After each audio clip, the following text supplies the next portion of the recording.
ఘన చరిత్ర కలిగిన ఉమ్మడి కృష్ణా గుంటూరు జిల్లాల పట్టభద్రులు అందరూ మీ ప్రథమ ప్రాధాన్యత ఓటు వేసి నన్ను అత్యధిక మెజారిటీతో గెలిపించి శాసన మండలికి పంపాలని ఎమ్మెల్సీ అభ్యర్థి అరిగెల శివరామప్రసాద్ కోరారు. గుంటూరు అరినల్పేట 1వ లైన్లోని ఎస్సీ రైల్వే ఎంప్లాయీస్ అసోసియేషన్ హాల్లో నిర్వహించిన మీడియా సమావేశంలో ఆయన మాట్లాడారు. ప్రజాస్వామ్యంలో పట్టభద్రుల ప్రాతినిధ్యం శాసన మండలిలో చట్టాల పట్ల అవగాహన, విశ్లేషణ ఆవశ్యకత ప్రముఖ పాత్ర వహిస్తాయని తెలిపారు.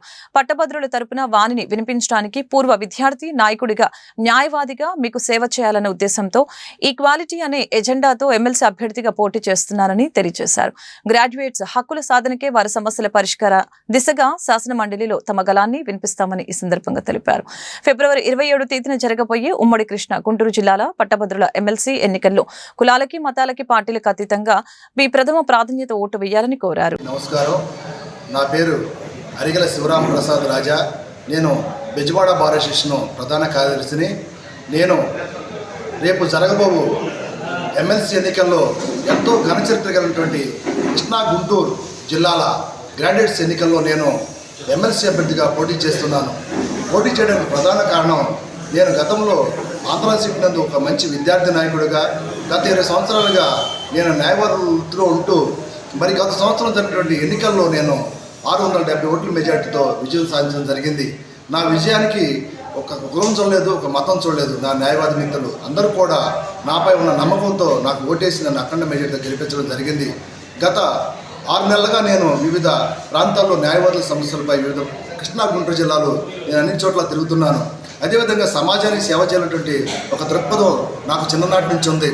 ఎందుకంటే గుంటూరు పట్టణంలో నేను గ్రూప్ 2, గ్రూప్ 1 కోచింగ్ తీసుకునేటప్పుడు సమస్యలు ఫేస్ చేశాను. ఆ రోజు ఉన్నటువంటి పరిస్థితుల్లో ఎటువంటి రిక్రూట్మెంట్ కూడా ఇన్ టైంలో జరిగేది కాదు. మేము ప్రిపరేషన్ అయ్యేటప్పటికీ అది పోస్ట్ పోన్మెంట్ అవుతూ ఉండేది. మాకు తెచ్చుకున్న డబ్బులు సరిపోయే కాదు. మేము ఎంతో బాధ చవిచూసాము. మరి ఈ బాధలన్నింటి నుంచి నేను చిన్ననాటి నుంచి కూడా సమాజానికి సేవ చేయాలనే తలంపుతో నేను మీ ముందుకు వచ్చాను. అదేవిధంగా గతంలో విజయవాడ పట్టణం నందు కాలుమణి కేసుల్లో కూడా ఒక 6 కమిటీలో బెజవాడ భాష నుంచి నియమించినటువంటి కమిషనర్గా నియమించిన కమిటీలో నేను ఒక సభ్యుడిగా ఉండి కాలుమణి కేసులు పరిష్కరించినటువంటి వ్యక్తిని. అదేవిధంగా బుడమేరు ముంపు ప్రాంతంలో ఏదైతే మన ఫ్లడ్స్ వచ్చినాయో అప్పుడు కూడా నేను నా మిత్రబృందం అదేవిధంగా బెజవాడ భాషను కలిసి మేమందరం కూడా బుడమేరు వరదల్లో మేము విజయవాడ ప్రజలకు సహాయం చేశాం. అట్లే విధంగా హనుమాన్ జంక్షన్లో నేను ఉచిత న్యాయస్థాన కేంద్రం పెట్టి గత 20 సంవత్సరాలుగా సేవ చేస్తున్నాను.